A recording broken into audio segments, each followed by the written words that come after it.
Beyonce falls on stage. Millie Bobby Brown fangirls over Cardi B. And celebs react to Kanye West's Twitter rant. All that and more on this week's DHR Recap. Hey guys, welcome back to the weekly recap of all the best stories on DHR from this week. And there is a lot of BTS news and updates that we're gonna bring you later. Yeah, those are coming later, but first, you guys, Beyonce slayed weekend one at Coachella, and she also slayed weekend two, but she had a little bit of a mishap when she fell on stage, and Emil has the details on that. So Beyonce pulled one on us and performed mostly the same songs with mostly the same special guests. She performed alongside her husband, Jay-Z, Destiny's Child, Solange, and added J Balvin. But what was different naturally were her outfits, which were everything, but we expect nothing less than Beyonce coming out with a new set of custom designs. By the way, I need to buy those ASAP, so just let me know how much they cost and I will cop them. Anyway, everybody was talking about the Get Me Body dance-off with her little sis Solange.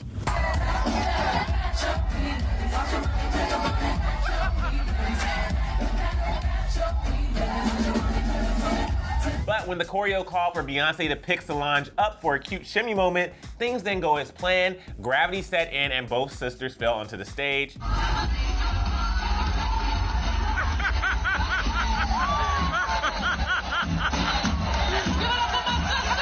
Okay, after watching that, I wish I could fall like Beyonce because I don't look that cute when I fall. I wish I could do anything like Beyonce. Also this week, Swifties, we got wind that Taylor Swift's song Babe that she wrote for a country band was actually inspired by her relationship with Jake Gyllenhaal.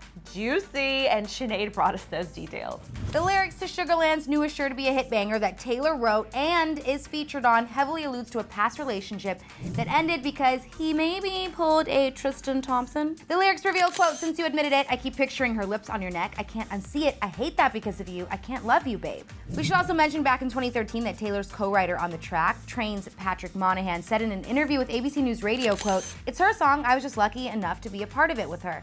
I'm not going through different relationships and breakups and all the stuff that young people do, so her perspective is very fresh." That makes it sound like it's personal. But regardless, the internet lost all chill when Babe dropped, with Taylor's fans becoming instant detectives trying to decipher the lyrics in order to figure out just who she's referring to. Here's what we know about the track. It was initially intended to be released as part of the track list for Red, which was Taylor's 2012 album. And on Red, it is believed that All Too Well, Red, and even We Are Never Ever Getting Back Together could all be inspired by Taylor's whirlwind romance with Jake Gyllenhaal. So Taylor dated Jake in 2011, and he is exactly who the internet thinks Babe is about. And they're not happy about it. Well, from the sound of this song, if it's written from her personal experiences, it seems like Taylor Swift might have gotten cheated on at some point in her life, which is very relatable, but we have no actual confirmation that it's about Jake Gyllenhaal. But her fans, the Swifties, are pretty convinced it's about him, so. I mean, knowing that a lot of the songs from Red were about him, I would only come to the conclusion that it was about Jake. However, I'm so surprised that if he really did cheat on her, that we didn't hear about it on the Red album. It's true. But moving forward, you guys, BTS is performing at the Billboard Music Awards, and they have a new single coming out. BTS will be making history as well because they will be the first ever K-pop group to perform at the Billboard Music Awards. So the K-pop group is nominated for the Top Social Artist Award, and we're also very excited. So they shared their announcement that they'll be performing the world premiere of their new single, and on top of that, they also announced they will release their Love Yourself Tear album 2 days before the performance. BTS wrote in Korean on Twitter, "Please expect a lot from our performance," and obviously everyone is super excited. So other acts set to perform at the BBMAs include Camila Cabello, Shawn Mendes, and Dua Lipa. I cannot wait for the Billboard Music Awards. The lineup is insane, and I'm also really excited to see BTS perform. Yeah, there are gonna be so many good performances. There always are at the Billboard Music Awards every year. But moving on to some Millie Bobby Brown news, as if our most relatable girl couldn't get more relatable, and now she is. She fangirled this week over Cardi B, and I think, Renee, you brought us that story. I did. Millie was just honored as one of Time's 100 most influential people this year, and she made history being the youngest person ever to make the list. She attended Time's 100 Gala for the honor and looked absolutely stunning on the carpet in a long white gown embroidered with multicolored flowers. At one point, a reporter on the carpet asked who she was most excited to see at the event, and her response is basically the most relatable thing you'll see all week. I'm most excited to see Cardi B. What if I told you Cardi B isn't here tonight? Is she not? Why not? You can't fake that kind of genuine disappointment. Just as Millie demanded a reason for Cardi's absence, she realized herself why Cardi was probably not in attendance. Oh wait, she is pregnant. She is pregnant. I'll give her that. But that's it. Next time, she better be here. She better turn up. I mean, I would be very upset if I missed out on seeing Cardi B, but you know what? She's pregnant. She gets a free pass. There will be more opportunities in the future for it to happen. Yeah, but moving on to some huge news, Kanye kind of went on a massive Twitter rant this week, and people don't know how they feel about it. Naz has the story. I think it's safe to say that Twitter has been pretty wild ever since Yeezy returned to the social media platform because he's been tweeting up a storm these days, but his recent pro-Trump tweets literally shook the world, and many people just don't know how to feel about his opinion on the current president of the United States. Now, while it's being reported that a ton, and we mean a ton, of celebrities unfollowed Ye after he revealed his thoughts on Donald Trump, quite a few famous figures came to Kanye's defense. To no one's surprise, Kim hopped on Twitter to reveal her support for her husband and his personal opinions. In a number of tweets, Kim said, quote, "He's a free thinker. Is that not allowed in America? Because some of his ideas differ from yours, you have to throw in the mental health card? That's just not fair. He's actually out of the sunken place when he's being himself, which is very expressive. Now, when he spoke out about Trump, most people, including myself, have very different feelings and opinions about this, but this is his opinion. I believe in people being able to have their own opinions, even if it's really different from mine." Chance the Rapper also came to Kanye's defense by tweeting, "Talked to him 2 days ago. He's in a great place and not affected by folk trying to question his mental or physical health. Same Ye from the VMAs, same Ye from the telethon." Chance shortly followed up that response with a tweet that read, quote, "Black people don't have to be Democrats." Donald Trump Jr. tweeted, "Love this. 2 years ago, who would have thought Kanye and Kim would be public enemy #1 of Hollywood media for saying it's okay to think differently and to express yourself as you see fit." And Jedediah Bila, a former co-host on The View, even tweeted her support for Kanye, saying, quote, "Welcome to how the mob treats someone with a different opinion. The good news, there are freedom lovers around this country fighting for his right to an opinion, whether we agree with him or not. I disagree with a lot of what Kanye has said over the years, but I will defend his right to an opinion consistently and vehemently." So as you guys can see, there are a few celebs who have defended Kanye's right to express his personal opinion on Twitter, but not everyone felt the same way. Pop Crave has reported that a large number of Kanye's famous peers unfollowed him on Twitter, and among those are his close friends John Legend, Chrissy Teigen, Travis Scott, Rihanna, Kendrick Lamar, Nicki Minaj, and Justin Bieber, just to name a few. I have to say, I love that Kim Kardashian is standing up for her man publicly, whether or not she agrees with him or we agree with him or whatever. I do think, you know, it's good that they're sticking together in this craziness. But this Kanye Twitter rant thing is not over. I think this is just the beginning of more drama to come. Oh, I completely agree. But moving on to our final story, you guys, probably my favorite story of the week.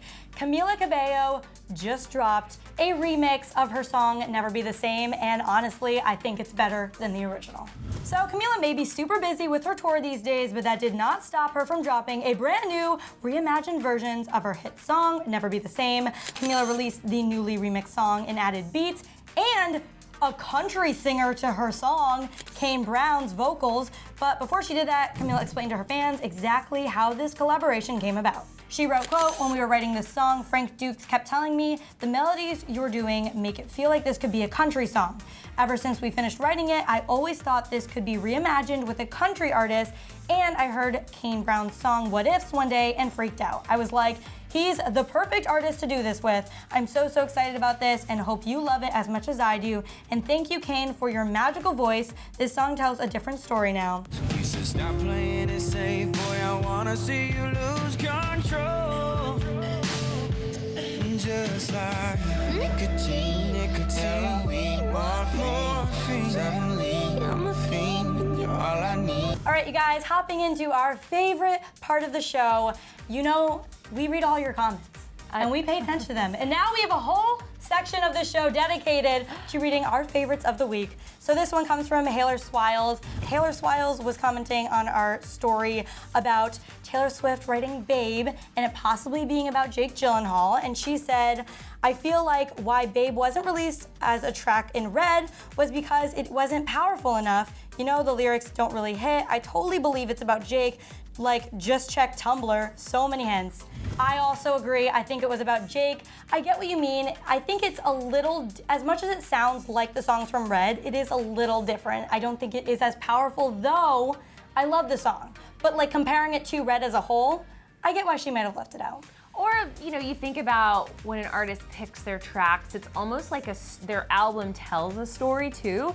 So there may be some really great tracks that they're like, you know what, I love these songs, but the vibe overall, the story kind of that I'm telling here, it doesn't really fit. Or if like I have room for one country sounding song and I have like 3 options, like which is the best one? Yeah. I bet you something like that happened, which makes me think there might be more Taylor Swift songs on the cutting floor somewhere.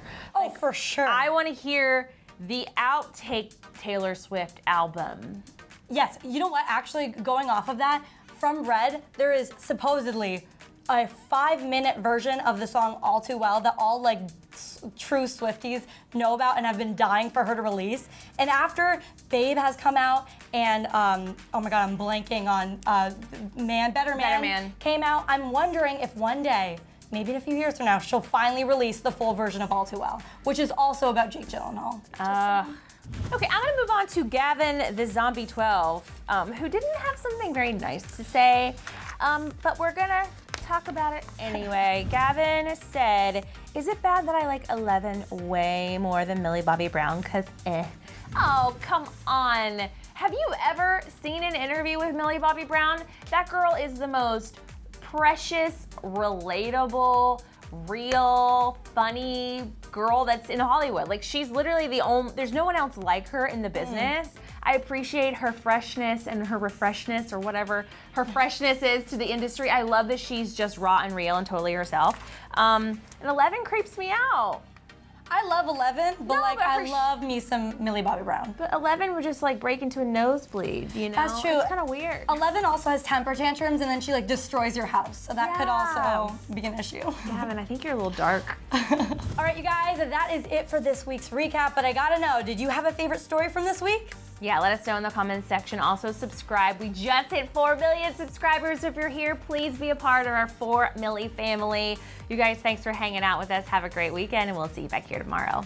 Click left to see Shawn Mendes ruin a marriage proposal. Or click right to watch our brand new cooking show called What the Flavor, where we deep fry desserts.